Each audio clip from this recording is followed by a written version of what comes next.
Hai, welcome to New Trading Journey. Jadi ini aku mulai baca novel yang ini hari ini sih.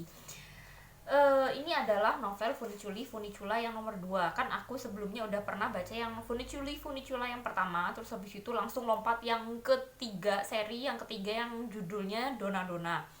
Ini masih satu seri dari novel yang ditulis oleh Toshikazu Kawaguchi yang judul dalam bahasa Inggrisnya itu, if I'm not mistaken, Before the Coffee Gets Cold. Dan ini nggak masalah sih kalau kalian bacanya itu tidak berurutan, tapi lebih baik kalau kalian baca yang nomor satunya dulu, yang pertama dulu, biar kalian tahu landasan ceritanya dengan lebih kuat gitu loh. Terus habis itu aku baca kan langsung nomor 3, dan itu nggak jadi masalah karena bagiku, karena memang ceritanya itu masih ada sambungannya. Yang nomor pertama itu kan di bagian akhir cerita itu ada seseorang yang datang ke masa depan. Jadi di cafe itu yang namanya Funicula itu ada seseorang yang datang ke masa depan, dan itu ternyata berlanjut di novel yang nomor 3, dimana settingnya itu terjadi di masa depan yang didatangi oleh si orang yang ada di akhir novel yang pertama. Jadi bagiku nggak masalah. Terus untuk yang novel yang ini settingnya terjadi di antara dua novel itu. Jadi ya ini settingnya ada di tengah-tengah, dan bagiku kalau berdasarkan apa yang aku baca dan aku rasakan, aku malah lebih merasa bahwa novel yang nomor pertama itu memang benar-benar cocok banget untuk disambungkan sama novel yang nomor 3, karena memang ada hubungannya kuat banget. Kalau yang ini jadi novel nomor 2 karena memang settingnya terjadi waktunya itu di antara novel yang pertama sama novel nomor 3. Dan bagiku yang ini kok aku ngerasanya kayak lebih tipis gitu loh daripada kedua novel yang udah aku baca. Ya nggak sih? Pokoknya yang ini tuh kayak berasa tipis banget. Terus kan aku mulai bacanya hari ini, bener-bener hari ini, dan ini aku udah baca sampai ke halaman 86. Jadi kayaknya mungkin besok, kalau nggak gitu besok lusa, aku udah bisa menyelesaikan novel ini sih, kayak gitu. Cuman nggak tahu lagi kedepannya kayak apa, karena aku belakangan ini udah aku bilang berkali-kali di beberapa videoku kalau aku lagi mood banget menggambar. Terus ini aku sebenarnya lagi bingung mau menggambar atau membaca sebelum aku tidur. Ini udah malam btw, jadi seperti ini. Ini aku udah nyiapin spidol buat aku gambar. Terus ini bukuku, terus ini beberapa gambaranku belakangan ini. Kan ini tepat tanggal 14 Februari btw, jadi aku tadi itu habis gambar ini, terus upload di Instagram, sama bikin short videonya yang aku upload juga di YouTube. Jadi seperti itu. Mungkin aku bakalan menggambar atau membaca, aku nggak tahu.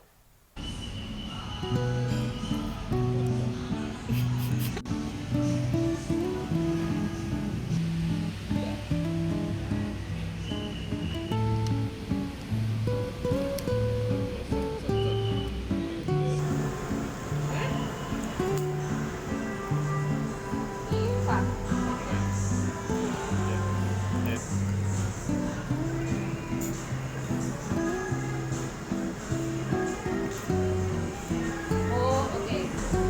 Ini jempol kaki belakang kaki.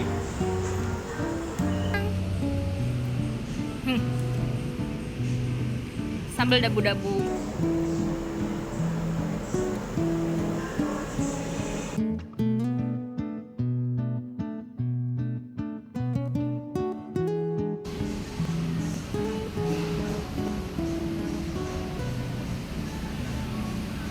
Sebelum aku membahas tentang novel yang ini, Funicula yang nomor 2, karena yang series nomor 1 sama nomor 3-nya udah pernah aku bahas sebelumnya. Mungkin ada beberapa dari kalian yang belum pernah tahu tentang novel ini sama sekali. Jadi, Funicula atau yang ada di judulnya ini adalah sebuah cafe yang ada di Jepang yang menyediakan layanan untuk pengunjungnya bisa menjelajah waktu, entah ke masa depan atau ke masa lalu. Sayangnya penjelajahan waktu itu hanya bisa dilakukan dalam waktu yang sangat singkat, yaitu selama kopi yang disediakan oleh sang barista di kafe itu belum mendingin. Jadi kalau udah sampai dingin, sebelum kopinya dingin, si pengunjung itu harus sudah meminum semua kopinya agar dia bisa kembali ke masa dia hidup sebenarnya. Selain itu, selain waktunya sangat singkat, sebenarnya penjelajahan waktu yang dilakukan oleh si pelanggan ini juga tidak bisa mengubah kenyataan apapun. Meskipun mungkin dia kembali ke masa lalu terus mengingatkan seseorang yang dia temui di situ untuk berhati-hati di jalan, karena sebenarnya setelah itu dia akan mengalami kecelakaan, itu tidak akan bisa mengubah apapun. Jadi tidak ada yang bisa berubah. Cuman emang ada beberapa orang yang tetap ingin melakukan perjalanan waktu itu karena dia merasa ada yang masih merasa menyesal karena dia tidak mengatakan sesuatu yang sangat penting kepada seseorang sebelum orang itu pergi, entah meninggal atau pergi jauh gitu loh. Jadi sebenarnya penjelajahan waktu itu meskipun waktunya sangat singkat, meskipun tidak mengubah fakta apapun di masa yang sebenarnya, tapi setidaknya penjelajahan waktu itu membuat kelegaan pada tokoh-tokohnya atau kepada orang-orang yang melakukannya, karena dia pada akhirnya bisa mengatakan apa yang ada di hatinya sebelum itu, akhirnya sebelum dia merasa menyesal karena tidak sempat melakukannya. Seperti itu. Jadi untuk yang Funicula yang ini adalah novel seri kedua yang aku baca, dan ini settingnya ada di antara novel seri yang pertama, yang Funicula yang pertama yang kayaknya aku baca udah lebih dari setahun yang lalu, terus yang ketiga yang judulnya Dona Dona. Untuk novel yang ini entah kenapa aku mulai merasa bosan.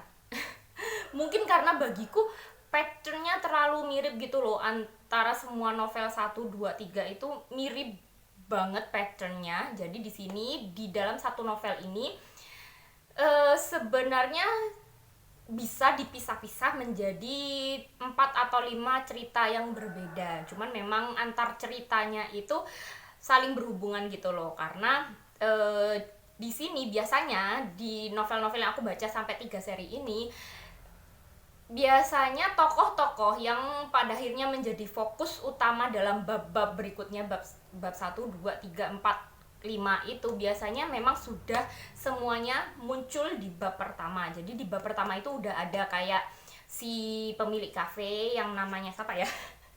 Aku selalu lupa. Pemilik kafe yang namanya Nagare, terus habis itu si barista yang namanya Kazu, terus habis itu anaknya Nagare yang namanya Miki. Itu adalah tokoh utama yang ada di dalam kafe, itu pasti ada. Meskipun yang di novel yang nomor 1 itu Miki itu belum lahir, tapi aku beranggapan bahwa Miki itu adalah tokoh utama di dalam kafe karena dia adalah orang adalah keluarga dari pemilik kafe. Terus habis itu juga kemudian itu ada muncul beberapa pelanggan. Biasanya ada kayak pelanggan tetap yang selalu datang. Terus habis itu ada pelanggan yang datang memang di hari itu, yang hanya yang dia nggak tahu apa-apa tentang kafe itu. Terus mungkin ada juga saudara si pelanggan tetap, orang-orang yang seperti itu. Pokoknya selalu seperti itu. Kalau kalian udah pernah baca salah satu dari novel ini, kalian bakal ngerti bahwa di bab pertama selalu muncul semua tokohnya, selalu jadi kayak landasan ceritanya itu di bab yang nomor 1 untuk semua tokoh-tokoh yang akan muncul di bab-bab berikutnya. Cuman memang untuk setiap babnya itu fokus utama ceritanya itu berbeda-beda. Kalau yang di sini itu kalau nggak salah terdiri dari 4 cerita, ya. Bedanya dari novel yang nomor 1 sama nomor 3 yang pernah aku baca itu, di sini ada diagram karakternya gitu loh. Yang nomor 1 nomor 3 itu, if I'm not mistaken, itu nggak ada ini. Jadi di sini ini ada diagram tokoh-tokoh yang bakalan muncul sama hubungannya antar tokoh itu seperti apa. Kalau nggak salah di sini ada 4 bab utama itu yang menceritakan hal-hal yang berbeda. Ada seorang sahabat yang ingin menemui sahabatnya di masa lalu sebelum dia meninggal, karena dia ingin menyampaikan bahwa putri si sahabat itu akan menikah. Terus habis itu juga ada seorang anak yang dia itu belum sempat menemui ibunya sebelum ibunya itu meninggal. Terus habis itu juga ada apa lagi ya, seorang suami yang dia itu ingin memberikan kado ulang tahun kepada istrinya yang sudah meninggal 30 tahun yang lalu. Terus juga ada seorang kekasih yang dia itu ingin datang ke masa depan, ingin melihat apakah kekasihnya yang dia tinggal itu akhirnya bisa hidup bahagia, karena dirinya ternyata mengalami sakit yang parah yang menyebabkan dia itu harus meninggal dunia, dan dia pada akhirnya menuju masa depan agar dia bisa bertemu dengan kekasihnya dan memastikan bahwa kekasihnya itu tidak patah hati, tidak merasa terlalu sedih berlarut-larut. Jadi novel ini terdiri dari 4 cerita. Kalau di yang novel nomor 1, nomor 2 itu nomor 1 dan nomor 3 itu aku ada salah satu bab yang membuat aku terharu yang menjadi favoritku. Ya, yang nomor 1 dan nomor 3 aku ada satu bab yang aku suka banget gitu loh. Cuman kalau yang di sini tuh aku entah mungkin karena aku udah mulai bosan sama pattern ceritanya yang mirip banget, meskipun emang tiap fokus cerita itu ceritanya macam-macam. Cuman entah kenapa aku mulai bosen gitu loh, atau mungkin memang ceritanya yang tidak terlalu mengharukan bagiku. Cuman yang aku suka di sini adalah malah bukan kisah-kisah utama yang diceritakan pada tiap bab. Jadi selain ada kisah utama yang diceritakan di tiap bab itu, ada cerita yang apa ya, tidak menjadi cerita utama dari tiap bab, tapi selalu muncul dan berangkaian di bab-bab berikutnya. Jadi di sini kan di kafe itu ada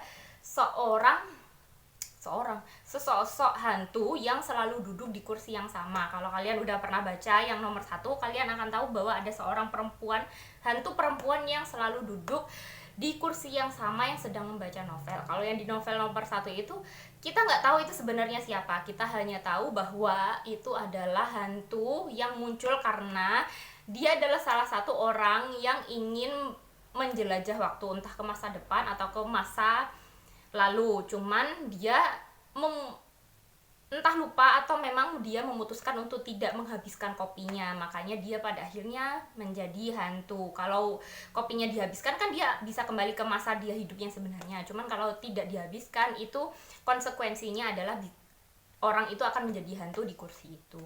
Nah, di novel yang pertama aku nggak tahu itu siapa, sama sekali gak jelas gitu loh orang itu dari mana, hubungannya sama orang-orang di kafe itu apa. Cuman ternyata di novel ini akhirnya terungkap siapa dirinya, apa yang terjadi,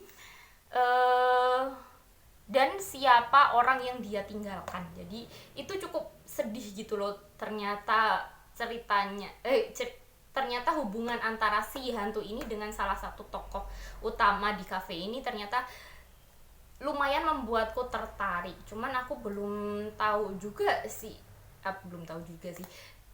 apa ya, ceritanya belum terlalu jelas, tapi udah jelas gitu loh hubungan antar si hantu ini sama seseorang di kafe ini apa. Lumayan juga sih bagiku. Cuman entah kenapa aku yang ini tetap nggak terlalu suka. Mungkin emang entah karena aku udah cukup bosen, atau memang karena cerita yang ada di novel yang kali ini, yang Funicula nomor 2 ini tidak terlalu mengharukan untukku. Jadi sekian, ini kayaknya bakalan jadi video reviewku yang cukup singkat, lebih singkat dari beberapa video belakangan ini yang kayaknya panjang-panjang banget, karena memang novelnya juga nggak terlalu tebal. Jadi udah, aku tutup, sekian gitu aja. Terima kasih udah nonton, see you next time, goodbye.